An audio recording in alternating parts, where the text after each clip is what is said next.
Palavra da Verdade, com Hernandes Dias Lopes. Abra então sua Bíblia comigo, por favor. Salmo 127 e 128.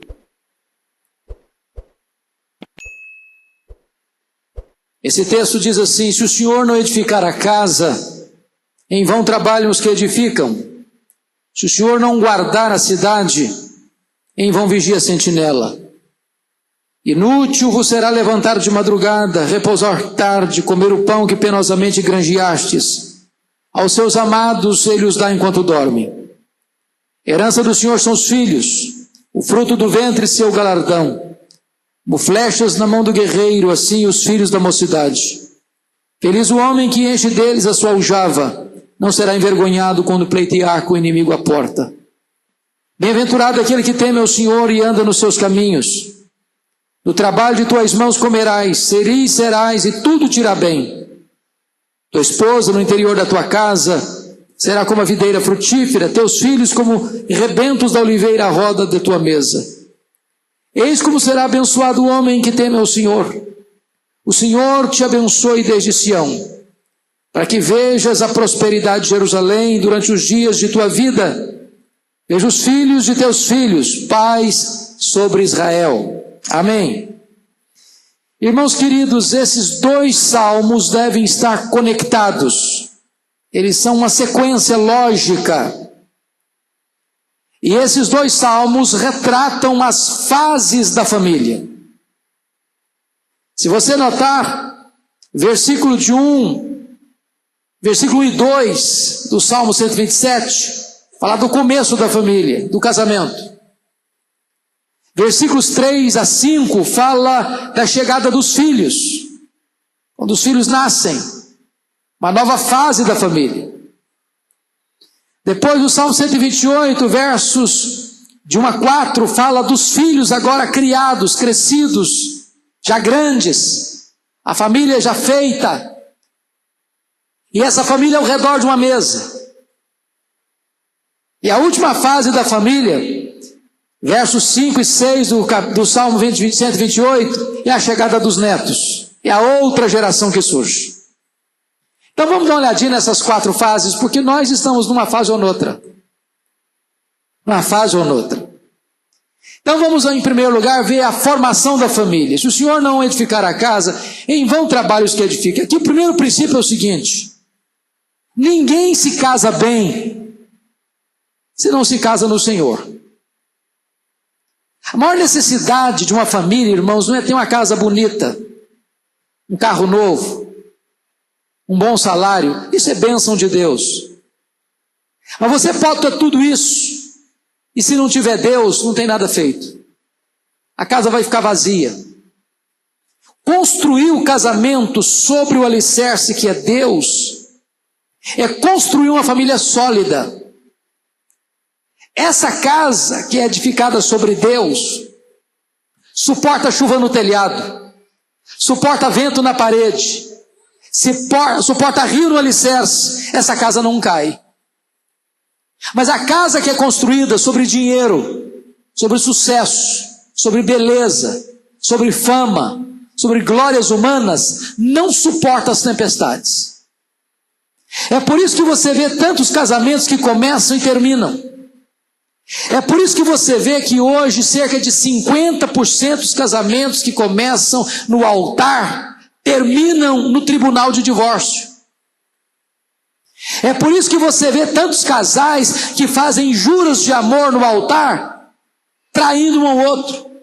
E o ministro da Saúde do Brasil disse que, no ano passado, que mais de 40% da população brasileira tem até 10 parceiros sexuais. Isso é um colapso. Isso é um caos. Por quê? Porque esse casamento não foi construído sobre a rocha. Porque esse casamento não foi edificado sobre Deus.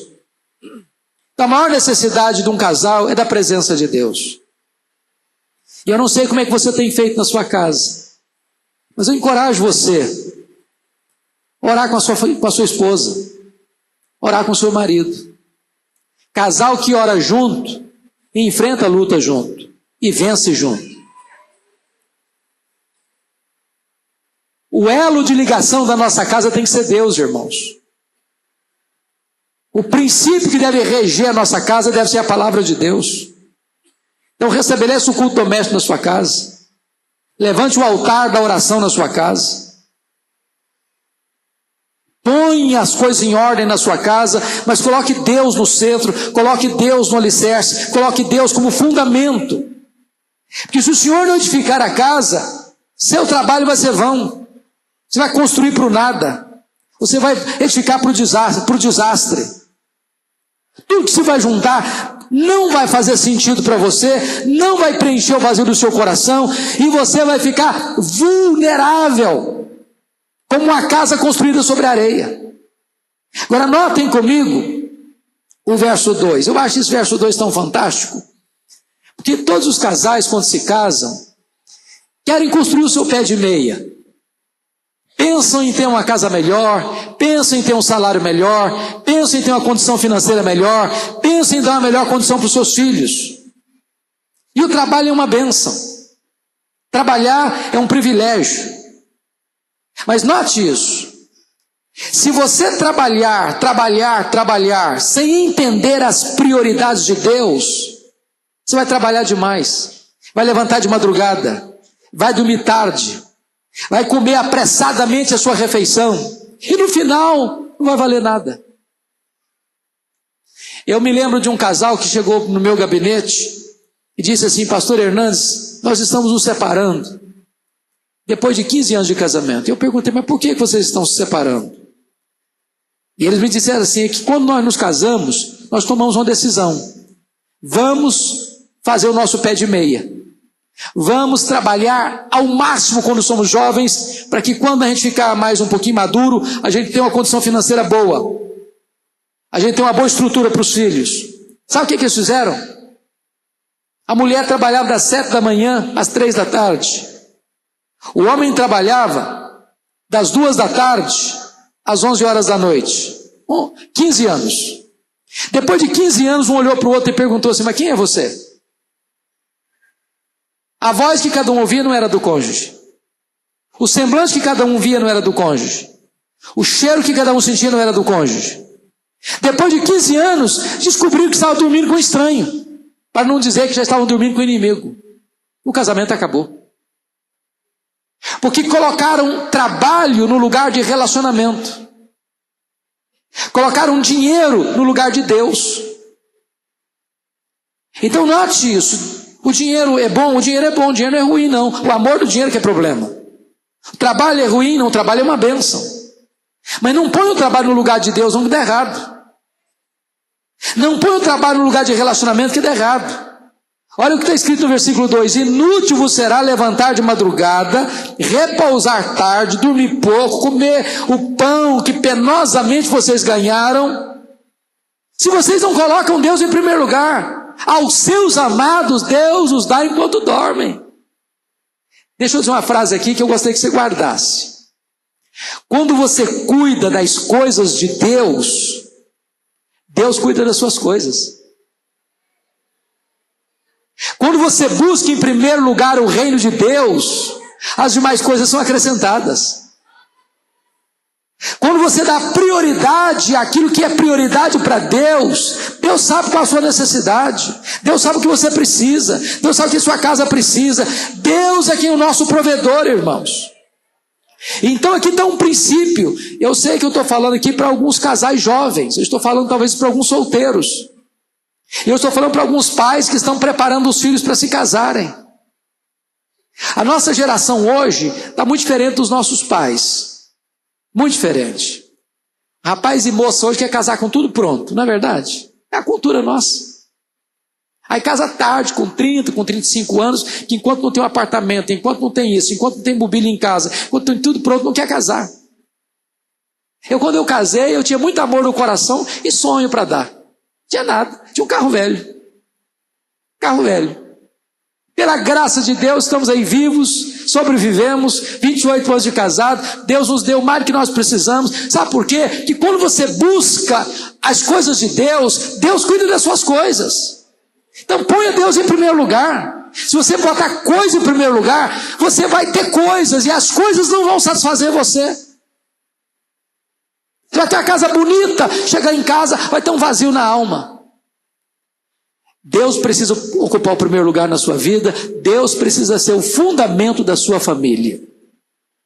Aí vem a segunda fase do casamento, segunda fase da família. Confira comigo a partir do verso 3. Herança do Senhor são os filhos, o fruto do ventre o seu galardão. Hoje tem alguns casais que não querem ter filhos, porque filho dá trabalho. Há poucos dias uma pessoa dizia: eu quero curtir minha vida de casado, quero sair com a minha esposa, quero passear, quero ir para um restaurante, não quero ver menino chorando no meu ouvido, quero passar a noite sem dormir. Ok, mas você vai ficar velho. E a velhice na solidão não é fácil, não. Eu cheguei essa noite em Natal, eu não dormi essa noite, vim direto. E eu cheguei lá em Natal, fui visitar um lar de idosos evangélicos. Irmãos, me deu uma tristeza tão grande. Vi alguns velhinhos lá, em cima de uma cama, não tem um filho para cuidar. Não tem um filho para cuidar. Não tem um filho para abraçar. Não tem um filho para dar um beijo no rosto. A velhice na solidão é uma coisa difícil. Então filho é uma bênção, dá trabalho, dá trabalho. Você não quer ter trabalho, então é melhor não casar mesmo, não. Casamento dá trabalho, marido dá trabalho. Acho que dá mais trabalho que esposa. Mas é uma bênção o casamento. Filho dá trabalho, mas é uma bênção. Mais ainda, filho é herança de Deus. A herança de Deus não é a sua casa, não. A herança de Deus não é o seu carro, não. A herança de Deus é seu filho, é a sua filha. Porque às vezes hoje a nossa geração valoriza mais coisas do que pessoas. Dá mais valor a um carro, lustra mais o carro do que os relacionamentos. Eu vi uma história há poucos dias que me chocou e até chorei de emoção ao ver aquela história. Um casal tinha um filho de 7 anos, 5 anos melhor dizendo, comprou o carro dos sonhos. Conhece esse negócio de casal comprar carro dos sonhos? Pois compraram o carro dos sonhos. O modelo que queriam, a cor que queriam, o ano que queriam, novinho. Botaram na garagem, felizes da vida. Aí o menino, tadinho, de 5 anos, olhou para aquele carro, aquela tinta bonita, esmaltada, e pensou: que legal, achou um painel para fazer meus desenhos. Pegou um prego, começou a desenhar. Que legal, fez um monte de desenho no carro, riscou o carro todo. Quando o pai chegou e viu a cena, ele ficou possesso de raiva. Sabe o que é ficar possesso de raiva? Ele ficou assim, pegou o menino e começou a bater no menino, pegou a mãozinha do menino, bate, descontrolado. Quanto mais batia, mais vontade de bater tinha. Quando ele parou, o menino estava ensanguentado. Começou a romper as veias, os vasos sanguíneos da mão. Tiveram que correr para o menino para o hospital. Quando chegaram lá, o médico disse: não tem mais jeito não. Tem que amputar. Não tem jeito. Tem que amputar. No dia seguinte, o coração arrebentado, aquele pai foi para o hospital.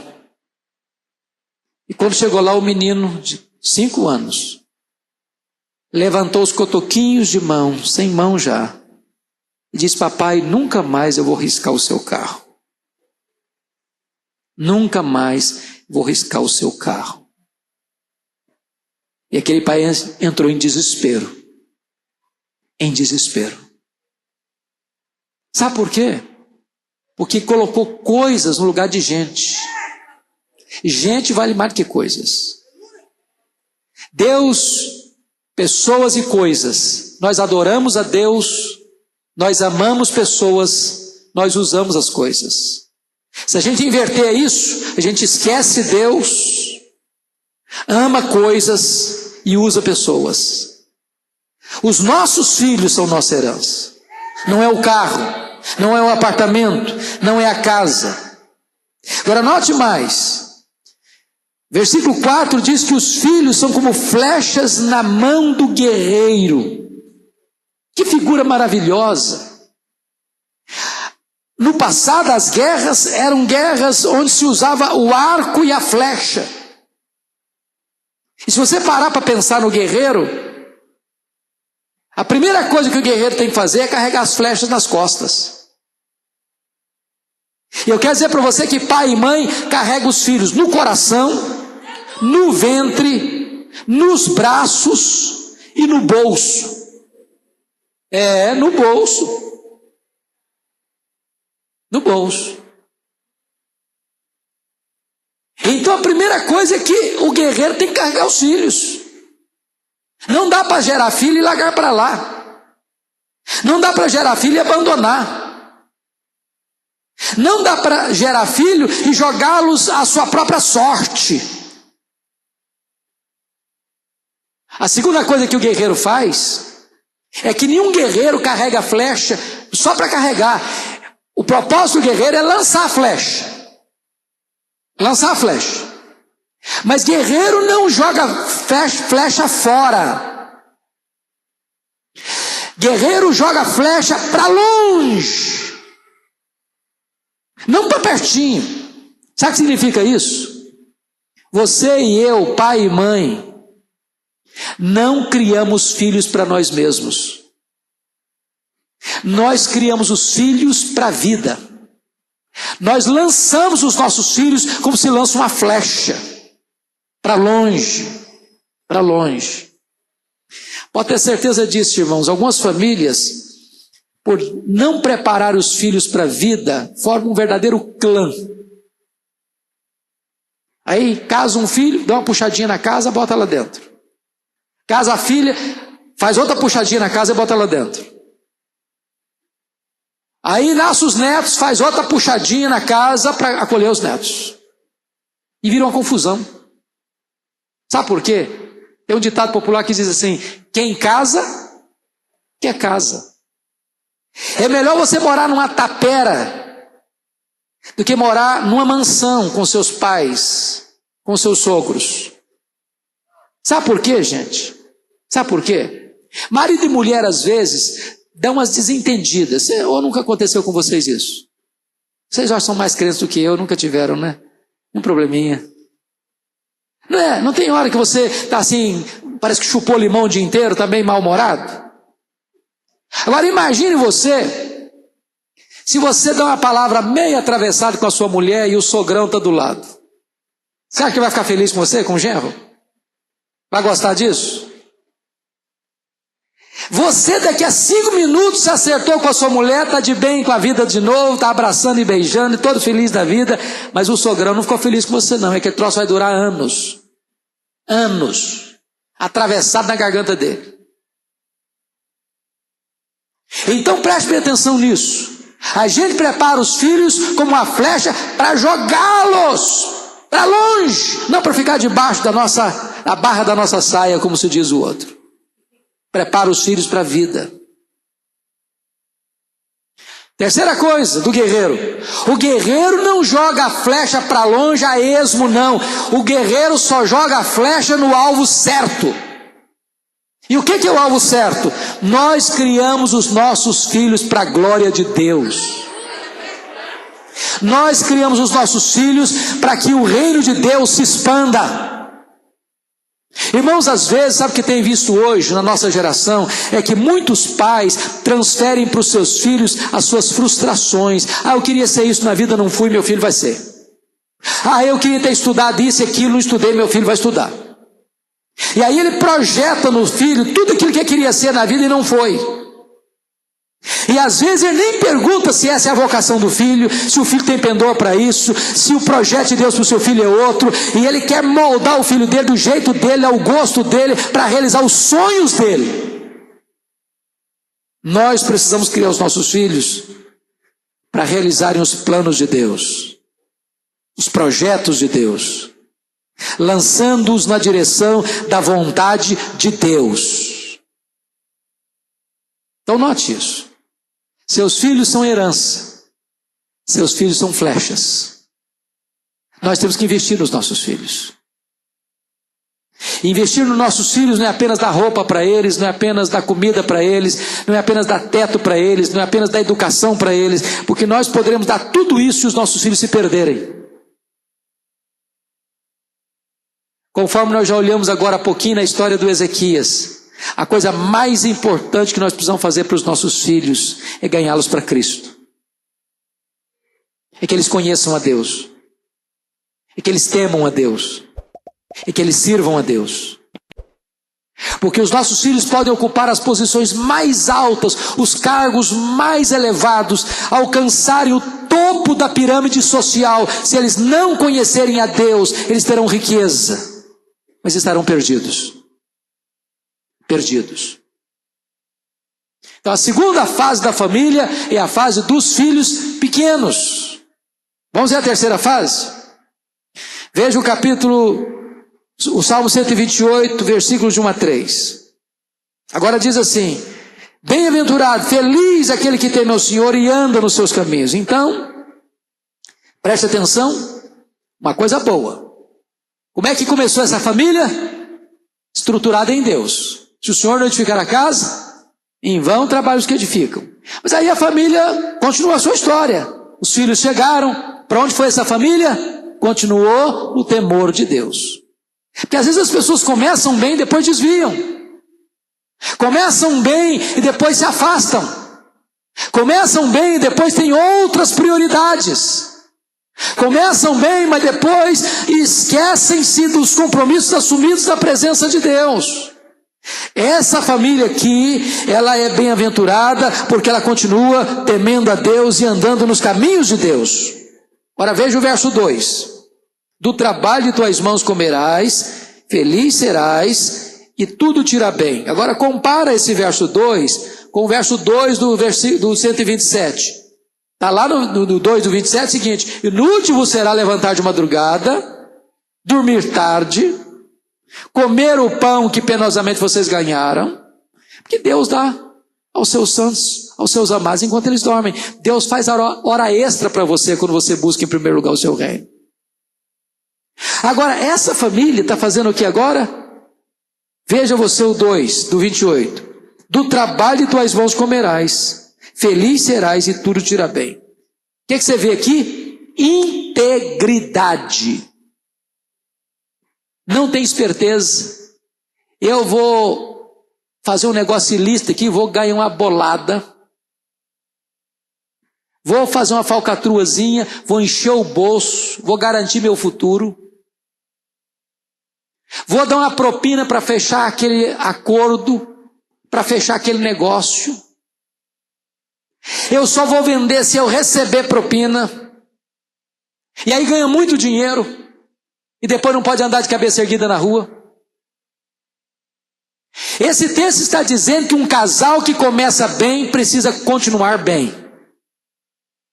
Não pode perder o rumo no meio do caminho. Integridade moral. Deixa eu dizer uma coisa para vocês, irmãos. O maior patrimônio, a maior herança que um pai e uma mãe pode deixar para um filho, para uma filha, é exemplo. Exemplo. É caráter. É melhor ser filho de um pai e de uma mãe pobres do que ser filho e filha de pais ricos, mas desonestos. A melhor coisa é você poder dizer o seguinte: papai e mamãe não puderam me dar luxo, mas eles me deram um exemplo. Me ensinaram caráter, me ensinaram que é ter dignidade, me ensinaram que eu preciso trabalhar e comer o pão do fruto do meu trabalho, e não do fruto do roubo, da desonestidade, da corrupção.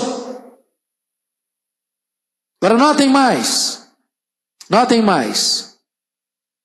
Quando você come do fruto do seu trabalho, diz o texto, você vai ser feliz.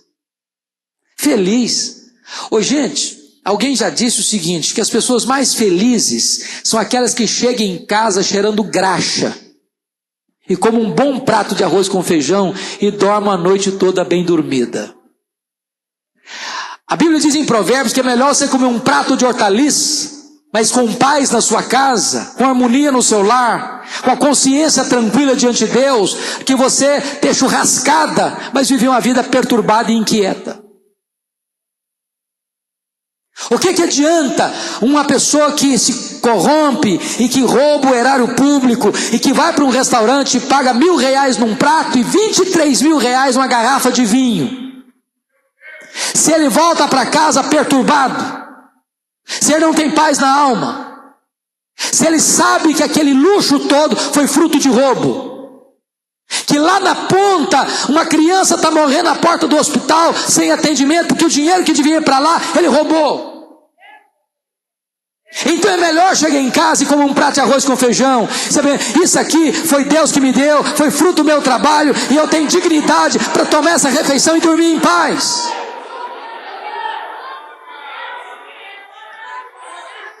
Olha o que está escrito no verso 3: tua esposa no interior de tua casa será como a videira frutífera, teus filhos como rebentos da oliveira à roda da tua mesa. Que coisa linda é você ver uma família criada e unida. Porque quando os filhos são pequenos, a gente bota-os ao redor da mesa, eles querendo ou não. Não é verdade?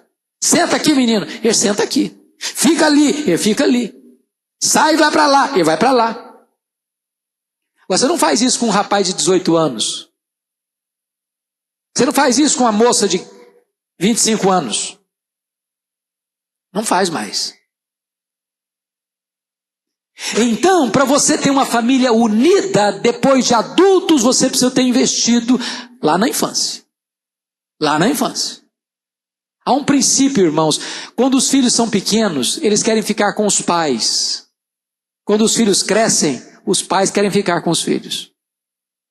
O elo de ligação de uma família é a mãe. Você quer ver um exemplo? Quando morre a mulher primeiro e o homem fica viúvo, dificilmente esse homem consegue manter a família unida. Dificilmente. Primeira coisa é que ele não consegue ficar sozinho. O homem não sabe se virar. O homem é um bicho encrencado. É casa de novo. Aí cria duas famílias, uma para lá, outra para cá. E ele luta, mas não consegue manter a unidade. Quando morre o homem primeiro, a mulher, a viúva fica. Ela junta todo mundo debaixo das suas asas. Consegue manter a unidade da casa. Consegue manter a unidade da família. Eu me lembro quando a minha mãe faleceu, eu já era viúva. Eu fiquei alguns meses indo para lá, desculpa da expressão, mas era igual um cachorro que cai da mudança. Eu estava cá perdido, ia para lá, para cá, para lá, para cá, eu não tinha referência. Não sabia para onde eu ia. Cá perdido. A mãe tem essa capacidade de costurar a unidade. Os filhos ao redor da mesa, a mãe ali, presente, amiga, conselheira, intercessora, elo de ligação, elo de união. Então, mulher, entenda esse papel importante que Deus lhe deu. Entenda, mãe, esse papel importante que Deus lhe deu. Invista na harmonia, na unidade da sua casa. E aí, se você perceber, o texto termina nessa fase dos filhos adultos com uma exclamação: eis como será abençoado o homem que teme ao Senhor. Como assim, eis como será abençoado? O que está acontecendo nessa casa? Primeiro, trabalho, honestidade, felicidade, harmonia, relacionamento gostoso entre os membros da família. Você quer uma coisa melhor que isso? Ou, vamos pegar o outro lado. Você quer uma coisa pior que uma família desunida? Onde se ajunta para pior, como diz lá em Coríntios. Onde está junto, está brigando, igual porco espinho, se encostar um no outro, espeta. Que bênção é você chegar numa casa e ver as pessoas da família unidas. Irmãos se abraçando, pai e mãe abraçando filhos, filhos abraçando pais. Talvez pegando aquela cultura antiga dos nossos pais, um filho chegar até hoje, barba na cara, dizer: bênção pai, bênção mãe. É bonito isso. Alguém diz é cafona, não importa se é cafona, é bom, é importante. Não importa se seu pai é quadrado ou redondo, se a sua mãe é quadrada ou redondo, respeite seu pai, respeite sua mãe.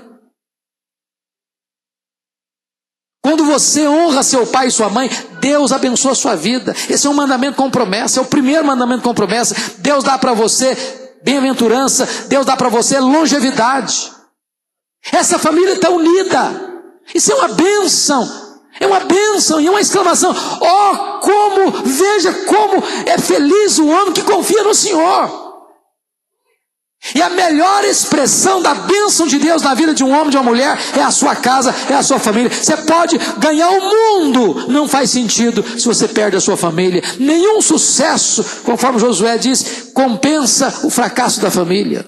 Você não pode construir o seu sucesso sobre os escombros da sua casa. Mas aí vem a última fase. Confira comigo versículos 5 e 6. A última fase da família agora é a outra geração que chega, a chegada dos netos. O Senhor te abençoe desde Sião, para que vejas a prosperidade de Jerusalém durante os dias de tua vida. Vejas os filhos de teus filhos, paz sobre Israel. Oh, coisa linda! Eu não sou avô ainda, estou na fila, ansioso para chegar o dia. Dizem os avós que ser avô é melhor que ser pai. Dizem as avós que ser avó é melhor que ser mãe. Você já pensou que alegria que é? Você perceber que a sua descendência está se prolongando na terra? Que a sua geração não vai ser cortada como a geração de Ezequias foi cortada? De você saber que os seus filhos geraram filhos, e que os filhos de seus filhos vão gerar mais filhos, e que Deus vai perpetuar sua memória e sua geração na história?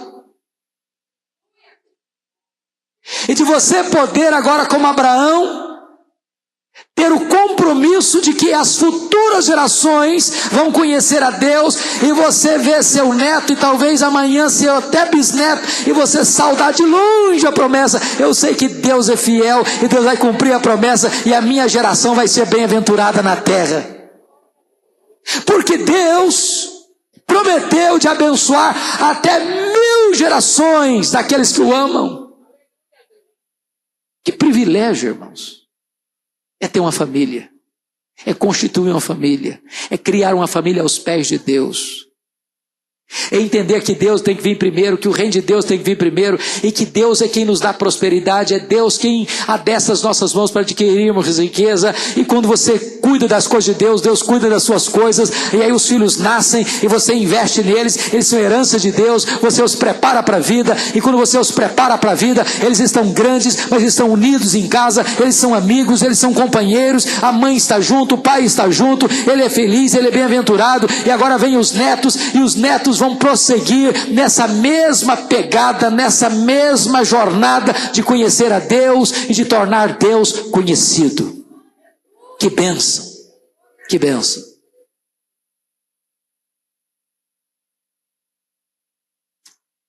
Como é que está a sua família? Como é que está a sua casa? Qual dessas 4 fases aqui é a sua? Você está começando? Quem está começando aqui? Levanta a mão. Quem está começando? Casamento, casalzinho de novo. Só tem? Pouca gente. Aqui, tem alguns aqui. Tem alguém solteiro aqui? Solteiro? Epa, alguns. Deus abençoe. Casamento abençoado. Maravilha. Deixa eu dizer uma coisa para vocês que Agostinho de Hipona me ensinou, pastor. Agostinho de Hipona, que viveu lá no 5º século, ele disse assim: nós devemos educar os nossos filhos 20 anos antes deles nascerem. Entenderam o que ele falou? Você educa o seu filho 20 anos antes dele nascer. Então, o estilo de vida que você está levando, meu filho, já começou a educação dos seus filhos. Sabe por quê? Amanhã seu filho vai perguntar para você: ô papai, como é que era a sua juventude, hein? Como é que você foi como jovem? E adolescente? Você respeitar seu pai, você obedecer a mamãe? Ou você era um filho rebelde? Aí você não pode mentir. Ah, meu filho, papai era complicado, papai não respeitava papai e mamãe, não. Ah, então o senhor não vem dar uma de valentão para cima de mim, não, moralista, não, porque o senhor não serve de exemplo para mim, não. Olha que complicação. Mas é bom quando você está chamando a atenção do seu filho, fala, olha, deixa eu dizer uma coisa, filho, papai já foi jovem com você, papai já foi adolescente com você, e papai, na época dele, respeitava papai e mamãe, papai falava, às vezes não precisava nem falar, não, bastava um olhar, já era suficiente. Exemplo.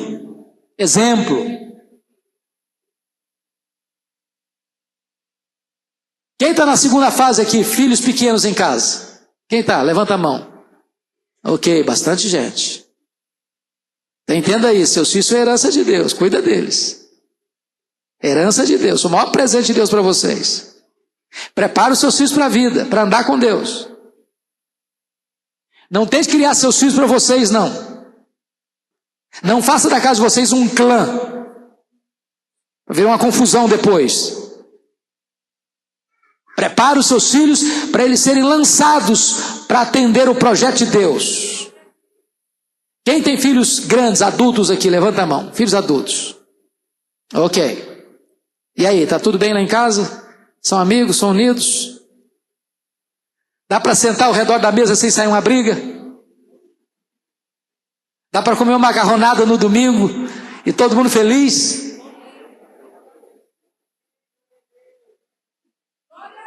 Pois bem, e aí? Quem são os vovozinhos, vovô e vovó aí? Quem é?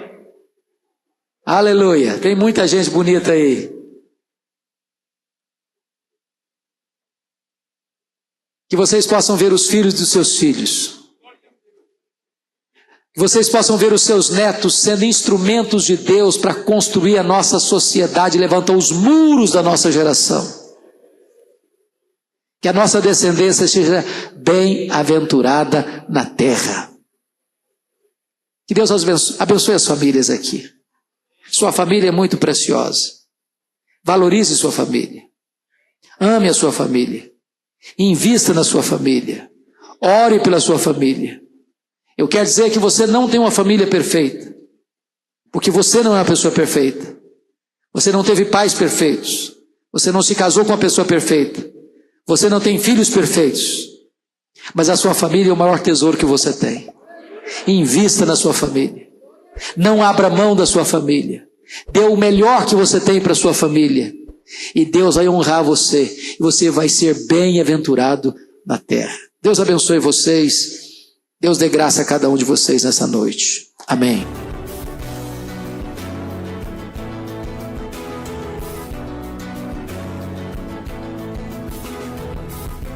Palavra da Verdade, com Hernandes Dias Lopes.